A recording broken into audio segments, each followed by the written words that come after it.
بسم اللہ الرحمن الرحیم۔ جاسوس لڑکیوں اور قیدیوں کو سلطان صلاح الدین ایوبی کے پاس قاہرہ بھیجا جا رہا تھا۔ رات کے وقت ایک جگہ قافلہ رکا ہوا تھا۔ جب رات کا اندھیرا گہرا ہوا تو سب سو گئے، صرف مصری کمانڈر جاگ رہا تھا، اور وہ لڑکی بھی جاگ رہی تھی جس نے مصری کمانڈر کو پھنسا رکھا تھا۔ اس رات اسے خاص طور پر جاگنا اور مصری کمانڈر کو پوری طرح مدہوش کرنا تھا۔ اسے جب خراٹوں کی آوازیں سنائی دینے لگیں تو وہ مصری کے پاس چلی گئی۔ اسی لڑکی کی خاطر وہ سب سے الگ اور دور ہٹ کر لیٹا ہوا تھا۔ لڑکی اسے ٹیلے کی اوٹ میں لے گئی اور وہاں سے اور زیادہ دور ہو جانے کی خواہش ظاہر کی۔ مصری اس کی خواہشوں کا غلام ہو گیا تھا۔ اسے احساس تک نہ ہوا کہ آج رات لڑکی اسے ایک خاص مقصد کے لیے دور لے جا رہی ہے۔ وہ اس کے ساتھ ساتھ چلتا رہا اور لڑکی اسے 3 ٹیلوں سے بھی پرے لے گئی۔ وہ رکی اور مصری کو باہوں میں لے لیا۔ مصری بے خود ہو گیا۔ ادھر رابن نے جب دیکھا کہ کمانڈر جا چکا ہے اور دوسرے محافظ گہری نیند سوئے ہوئے ہیں تو اس نے لیٹے لیٹے اپنے ایک ساتھی کو جگایا۔ اس نے ساتھ والے کو جگایا۔ اس طرح رابن کے چاروں ساتھی جاگ اٹھے۔ محافظ ان سے ذرا دور سوئے ہوئے تھے۔ مصری کمانڈر کو لڑکی نے اتنا بے پرواہ کر دیا تھا کہ رات کو وہ سنتری کھڑا نہیں کرتا تھا۔ پہلے رابن پیٹ کے بل رینگتا ہوا محافظوں سے دور چلا گیا، اس کے بعد اس کے چاروں ساتھی بھی چلے گئے۔ ٹیلے کی اوٹ میں ہو کر وہ تیز تیز چلنے لگے اور لاشوں تک پہنچ گئے۔ ٹٹول ٹٹول کر انہوں نے 3 کمانے اور ترکش اٹھائے اور ایک ایک برچھی اٹھا لی۔ اسی مقصد کے لیے انہوں نے لڑکی سے کہا تھا کہ وہ کمانڈر سے کہے کہ یہاں پڑاؤ کیا جائے۔ وہ ہتھیار لے کر واپس ہوئے۔ اب وہ اکٹھے تھے۔ وہ سوئے ہوئے محافظوں کے قریب جا کھڑے ہوئے۔ رابن نے ایک محافظ کے سینے میں برچھی مارنے کے لیے برچھی ذرا اوپر اٹھائی۔ باقی 4 بھی ایک ایک محافظ کے سر پر کھڑے تھے۔ یہ نہایت کامیاب چال تھی۔ وہ بیک وقت 4 محافظوں کو ختم کر سکتے تھے اور باقی 11 کے سنبھلنے تک انہیں بھی ختم کرنا مشکل نہیں تھا۔ پیچھے 3 شتربان تھے اور مصری کمانڈر، وہ آسان شکار تھے۔ رابن نے جو ہی برچھی اوپر اٹھائی، زناٹا سا سنائی دیا اور ایک تیر رابن کے سینے میں اتر گیا۔ اس کے ساتھ ہی ایک تیر رابن کے ساتھی کے سینے میں لگا۔ وہ ڈولے۔ ان کے 3 ساتھی ابھی دیکھ ہی رہے تھے کہ یہ کیا ہوا ہے کہ وہ 2 تیر اور آئے اور 2 اور قیدی اوندے ہو گئے۔ آخری قیدی بھاگنے کے لیے پیچھے کو مڑا تو ایک تیر اس کے پہلو میں اتر گیا۔ یہ کام اتنی خاموشی سے ہو گیا کہ ان محافظوں میں سے کسی کی آنکھ ہی نہ کھلی، جن کے سروں پر موت آن کھڑی ہوئی تھی۔ تیر انداز آگے آ گئے۔ انہوں نے مشعلیں روشن کی۔ یہ وہ 2 محافظ تھے جنہوں نے اپنے کمانڈر سے کہا تھا کہ انہیں منزل پر جلدی پہنچنا چاہیے۔ وہ دیانت دار تھے۔ وہ سوئے ہوئے تھے۔ جب چاروں قیدی ان کے قریب سے گزرے تو ان میں سے ایک کی آنکھ کھل گئی تھی۔ اس نے اپنے ساتھی کو جگایا اور قیدیوں کا تعاقب دبے پاؤں کیا۔ انہوں نے یہ ارادہ کیا تھا کہ اگر قیدیوں نے بھاگنے کی کوشش کی تو انہیں تیروں سے ختم کر دیں گے، مگر اس سے پہلے وہ دیکھنا چاہتے تھے کہ یہ کیا کرتے ہیں۔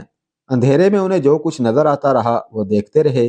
قیدی ہتھیار اٹھا کر واپس آئے تو دونوں محافظ آ کر ٹیلے کے ساتھ چھپ کر بیٹھ گئے۔ جو ہی قیدیوں نے محافظوں کو برچیاں مارنے کے لیے برچیاں اٹھائیں، انہوں نے تیر چلا دیے اور پھر چاروں کو ختم کر دیا۔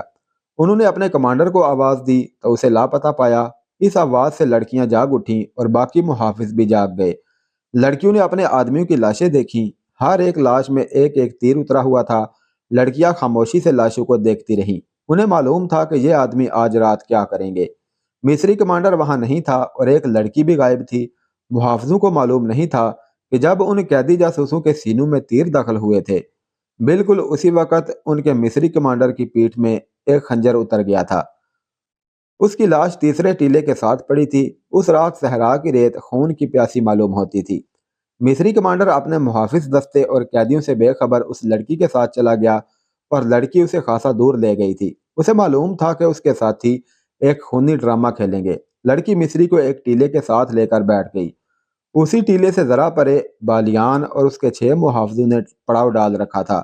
ان کے گھوڑے کچھ دور بندھے ہوئے تھے۔ بالیان موبی کو ساتھ لیے ٹیلے کی طرف آ گیا۔ اس کے ہاتھ میں شراب کی بوتل تھی۔ موبی نے نیچے بچھانے کے لیے دری اٹھا رکھی تھی۔ بالیان محافظوں سے دور جا کر عیش و عشرت کرنا چاہتا تھا۔ اس نے دری بچھا دی اور موبی کو اپنے ساتھ بٹھا لیا۔ وہ بیٹھے ہی تھے کہ رات کے سکوت میں انہیں قریب سے کسی کی باتوں کی آوازیں سنائی دی۔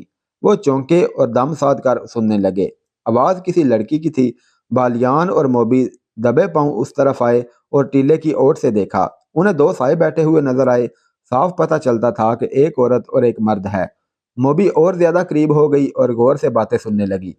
مصری کمانڈر کے ساتھ اس لڑکی نے ایسی واضح باتیں کی کہ موبی کو یقین ہو گیا کہ یہ اس کی ساتھی لڑکی ہے اور یہ بھی واضح ہو گیا کہ اسے قاہرہ لے جایا جا رہا ہے۔ مصری نے جو حرکتیں اور باتیں کی وہ تو بالکل ہی صاف تھی، کسی شک کی گنجائش نہیں تھی۔ موبی جان گئی تھی کہ یہ مصری اس لڑکی کو اس کی مجبوری کے عالم میں عیاشی کا ذریعہ بنا رہا ہے۔ موبی نے یہ بالکل نہ سوچا تھا کہ ارد گرد کوئی اور بھی ہوگا اور اس نے جو ارادہ کیا ہے اس کا نتیجہ کیا ہوگا۔ اس نے پیچھے ہٹ کر بالیان کے کان میں کہا کہ یہ مصری ہے اور یہ میرے ساتھ کی ایک لڑکی کے ساتھ عیش کر رہا ہے، اس لڑکی کو بچا لو، یہ مصری تمہارا دشمن ہے اور لڑکی تمہاری دوست ہے۔ اس نے بالیان کو اور زیادہ بھڑکانے کے لیے کہا، یہ بڑی خوبصورت لڑکی ہے، اسے بچا لو اور اپنے سفری حرم میں شامل کر لو۔ بالیان شراب پیے ہوئے تھا، اس نے کمر بند سے خنجر نکالا اور بہت تیزی سے آگے بڑھ کر خنجر مصری کمانڈر کی پیٹھ میں گھونپ دیا۔ خنجر نکال کر اسی تیزی سے ایک اور وار کیا۔ لڑکی مصری سے آزاد ہو کر اٹھ کھڑی ہوئی۔ موبی دوڑی اور اسے آواز دی، وہ دوڑ کر موبی سے لپٹ گئی۔ موبی نے اسے پوچھا کہ دوسری لڑکیاں کہاں ہیں۔ اس نے رابن اور دوسرے ساتھیوں کے متعلق بھی بتایا اور یہ بھی کہا کہ وہ 15 محافظوں کے پہرے میں ہیں۔ بالیان دوڑتا گیا اور اپنے 6 ساتھیوں کو بلا لایا، ان کے پاس کمانیں اور دوسرے ہتھیار تھے۔ اتنے میں قیدیوں کے محافظوں میں سے ایک اپنے مصری کمانڈر کو آوازیں دیتا ادھر آیا۔ بالیان کے ایک ساتھی نے تیر چلایا اور اس محافظ کو ختم کر دیا۔ وہ لڑکی انہیں اپنی جگہ لے جانے کے لیے آگے آگے چل پڑی۔ بالیان کو آخری ٹیلے کے پیچھے روشنی نظر آئی۔ اس نے ٹیلے کی اوٹ میں جا کر دیکھا، وہاں بڑی بڑی 2 مشعلیں جل رہی تھیں، ان کے ڈنڈے زمین میں گڑے ہوئے تھے۔ اس کے اوپر والے سروں پر تیل میں بھیگے ہوئے کپڑے لپٹے ہوئے تھے جو جل رہے تھے۔ بالیان اپنے ساتھیوں کے ساتھ اندھیرے میں تھا۔ اسے روشنی میں 5 لڑکیاں الگ کھڑی نظر آ رہی تھیں اور محافظ بھی دکھائی دے رہے تھے۔ ان کے درمیان 5 لاشیں پڑی تھیں جن میں تیر اترے ہوئے تھے۔ موبی اور دوسری لڑکی کی سسکیاں نکلنے لگی۔ موبی کے اکسانے پر بالیان نے اپنے ساتھیوں سے کہا کہ یہ تمہارا شکار ہے، تیروں سے ختم کر دو۔ ان کی تعداد اب 14 تھی۔ یہ ان کی بدقسمتی تھی کہ وہ روشنی میں تھے۔ بالیان کے ساتھیوں نے کمانوں میں تیر ڈالے، تمام تیر ایک ہی بار کمانوں سے نکلے۔ دوسرے ہی لمحے کمانوں میں 6 اور تیر آ چکے تھے۔ ایک ہی بار قیدیوں کے 6 محافظ ختم ہو گئے۔ باقی ابھی سمجھ نہ سکے تھے کہ یہ تیر کہاں سے آئے ہیں۔ 6 اور تیروں نے 6 اور محافظوں کو گرا دیا۔ باقی 2 رہ گئے تھے، ان میں سے ایک اندھیرے میں غائب ہو گیا، دوسرا ذرا سست نکلا اور وہ بھی سوڈانیوں کے بیک وقت 3 تیروں کا شکار ہو گیا۔ 3 شتربان رہ گئے تھے جو سامنے نہیں تھے، وہ اندھیرے میں کہیں ادھر ادھر ہو گئے تھے۔ مشعلوں کی روشنی میں اب لاشیں ہی لاشیں نظر آ رہی تھیں۔ ہر لاش ایک ایک تیر لیے ہوئے تھی اور ایک میں 3 تیر پیوست تھے۔ موبی دوڑ کر لڑکیوں سے ملی، اتنے میں ایک گھوڑے کی سر پر دوڑنے کی آواز سنائی دی جو دور نکل گئی۔ بالیان نے کہا، یہاں رکنا ٹھیک نہیں، ان میں سے ایک بچ کر نکل گیا ہے، وہ قاہرہ کی سمت گیا ہے، فوراً یہاں سے نکلو۔ انہوں نے محافظوں کے گھوڑے کھولے اور اپنی جگہ لے گئے۔ وہاں جا کر دیکھا ایک گھوڑا بمازین غائب تھا، اسے بچ کر نکل جانے والا محافظ لے گیا تھا۔ وہ اپنے گھوڑوں تک نہیں جا سکا تھا، چھپ کر ادھر چلا گیا جہاں اسے 8 گھوڑے بندھے نظر آئے۔ زینیں پاس ہی پڑی تھی، اس نے ایک گھوڑے پر زین کسی اور بھاگ نکلا۔ بالیان نے 14 گھوڑوں پر زینیں کسوائیں، سامان 2 گھوڑوں پر لادا اور باقی گھوڑے ساتھ لیے اور روانہ ہو گئے۔ لڑکیوں نے موبی کو سنایا کہ ان پر کیا بیتی ہے اور انہیں کہاں لے جایا جا رہا تھا۔ انہوں نے یہ بھی بتایا کہ رابن اور اس کے ساتھی لاشوں کے ہتھیار اٹھانے گئے تھے، مگر معلوم نہیں کہ وہ کس طرح مارے گئے۔ موبی نے کہا، سلطان صلاح الدین ایوبی کے کیمپ میں میری اور رابن کی ملاقات اچانک ہو گئی تھی۔ اس نے کہا تھا کہ مجھے یوں نظر آ رہا ہے کہ یسوع مسیح کو ہماری کامیابی منظور ہے، ورنہ ہم اس طرح خلاف توقع نہ ملتے۔ آج ہماری ملاقات بھی بالکل خلاف توقع ہو گئی ہے، لیکن میں یہ نہیں کہوں گی کہ یسوع مسیح کو ہماری کامیابی منظور ہے۔ خدائے یسوع مسیح ہم سے ناراض معلوم ہوتا ہے۔ ہم نے جس کام میں ہاتھ ڈالا وہ چوپٹ ہوا۔ بحیرہ روم میں ہماری فوج کو شکست ہوئی اور مصر میں ہماری دوست سوڈانی فوج کو شکست ہوئی۔ ادھر رابن اور کرسٹوفر جیسے دلیر اور قابل آدمی اور ان کے اتنے اچھے ساتھی مارے گئے۔ معلوم نہیں ہمارا کیا انجام ہوگا۔ ہمارے جیتے جی تمہیں کوئی ہاتھ نہیں لگا سکتا، بالیان نے کہا۔ میرے شیروں کا کمال تم نے دیکھ لیا ہے۔ جس وقت قیدیوں کا قافلہ لاشوں کے پاس ٹیلوں میں رکا ہوا تھا، اس وقت ساحل پر سلطان ایوبی کی فوج کے کیمپ میں 3 آدمی داخل ہوئے۔ وہ اٹلی کی زبان بولتے تھے، ان کا لباس بھی اٹلی کے دیہاتیوں جیسا تھا، ان کی زبان کوئی نہیں سمجھتا تھا۔ اٹلی کے جنگی قیدیوں سے معلوم کیا گیا، انہوں نے بتایا کہ یہ اٹلی سے آئے ہیں اور اپنی لڑکیوں کو ڈھونڈتے پھر رہے ہیں۔ یہ یہاں کے سالار سے ملنا چاہتے ہیں۔ انہیں بہاؤالدین شداد کے پاس پہنچا دیا گیا۔ صلاح الدین ایوبی کی غیر حاضری میں شداد کیمپ کمانڈر تھا۔ اٹلی کا ایک جنگی قیدی بلایا گیا، وہ مصر کی زبان بھی جانتا تھا۔ اس کی وساطت سے ان آدمیوں کے ساتھ باتیں ہوئیں۔ ان تین آدمیوں میں ایک ادھیڑ عمر تھا اور دو جوان تھے۔ تینوں نے ایک جیسی ہی بات سنائی۔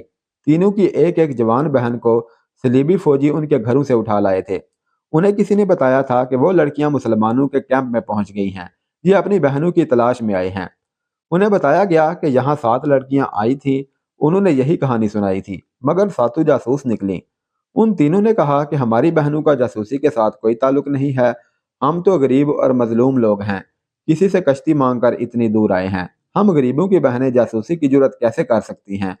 ہمیں ان 7 لڑکیوں کا کچھ پتہ نہیں، معلوم نہیں وہ کون ہوں گی، ہم تو اپنی بہنوں کو ڈھونڈ رہے ہیں، ہمارے پاس اور کوئی لڑکی نہیں۔ شداد نے بتایا یہی 7 لڑکیاں تھیں جن میں سے ایک لاپتہ ہو گئی تھی اور باقی 6 کو پرسوں صبح یہاں سے روانہ کر دیا گیا ہے۔